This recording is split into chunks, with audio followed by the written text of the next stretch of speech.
बंधूंनो नमस्कार. आज 10 डिसेंबर 2025. तर आपण या शेतामध्ये आलेलो आहोत की इथे आपल्याला आंब्या बारचं नियोजन करायचं आहे. पण या झाडाची कंडिशन काय झाली आपण पाहू शकतो. हे पूर्ण पिंगट पडलेलं आहे, पिवळे पडलेलं आहे, पान पण गळप होत आहे. याच्यामध्ये स्टोरेज वगैरे नाही. हे जे पिवळं पडत आहे याच्यावर बायोटिक अबायोटिक ट्रेस आलेला आहे. म्हणजे तुमचं सकिंग पेस्टचा अटॅक झालेला आहे. अति थंडी पडू राहिली, त्या थंडीमुळे काय होऊ राहिलं, झाड पण तुमचं ट्रेसमध्ये गेलेलं आहे सध्या. म्हणजे जे काही आपण न्यूट्रिशन देऊ, आता न्यूट्रिशन म्हणजे याच्यामध्ये न्यूट्रिशन आपल्याला फॉस्फरस पोटॅश द्यायचं आहे, प्लस थोडंफार मायक्रोन्यूट्रन द्यायचं आहे, जेणेकरून ते पानामध्ये स्टोरेज होईल. आणि नंतर ज्यावेळेस आपण पाणी वगैरे लावू त्यावेळेस हार्मोनची निर्मिती वगैरे जी आहे ते चांगल्या पद्धतीने होईल, फॉस्फरसची लेवल वाढेल, नायट्रोजन कमी होईल आणि फुटीसाठी त्याचा फायदा होईल. परंतु आता अशी कंडिशन झालेली आहे, जर आपण फॉस्फरस पोटॅश कोणतं जरी न्यूट्रिशन घेतलं या सिच्युएशनमध्ये, तर झाड तुमचं ट्रेसमध्ये आहे.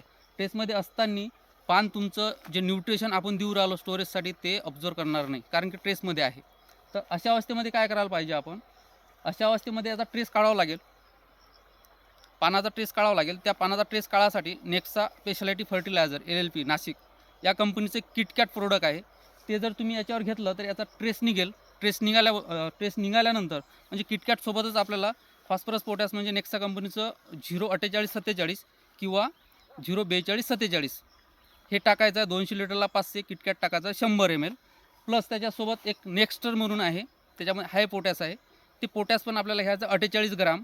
प्लस त्याच्यासोबत तुम्हाला प्रोपिकोनाझोल म्हणजे टिल्टमधला कंटेंट कोण्याही कंपनीचा घेतलं तरी चालेल, ते टाकायचं 250 ml. आणि एखादं प्रोफेनोफॉससारखं कीटकनाशक.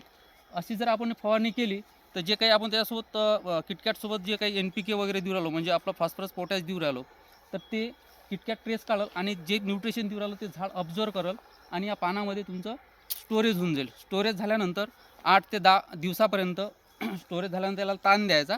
आणि नंतर स्टोरेज झालं झाडामध्ये आणि एबल झालं तर कसं ओळखायचं, तुमचं हे जे पान आहे हे या दिशेनं असं वर चाललं जाईल, अशी पुंगळी होईल. याची पुंगळी झाल्यानंतर याच्यामध्ये स्टोरेज येईल, कटकट वाजल.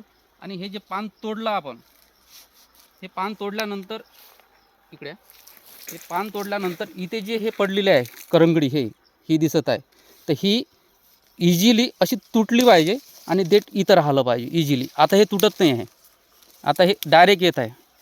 तर याच्यामध्ये सध्या स्टोरेज आणि ट्रेस म्हणजे झाड तुमचं आंब्या फुटीसाठी ॲबल झालेलं नाही आहे.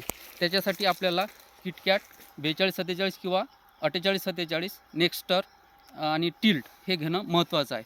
हे घेतल्यानंतर 8 दिवसामध्ये मी जी सिच्युएशन सांगितलेली आहे त्या टाईपचं हे इथून तुटेल आणि सर्व टोटली तुमचे पानं जे असे वरच्या दिशेनं पुंगडी होतील. अशी पुंगडी झाल्यानंतर तुम्ही पाणी खालून चालू करू शकता 10 ते 12 दिवसानंतर. धन्यवाद.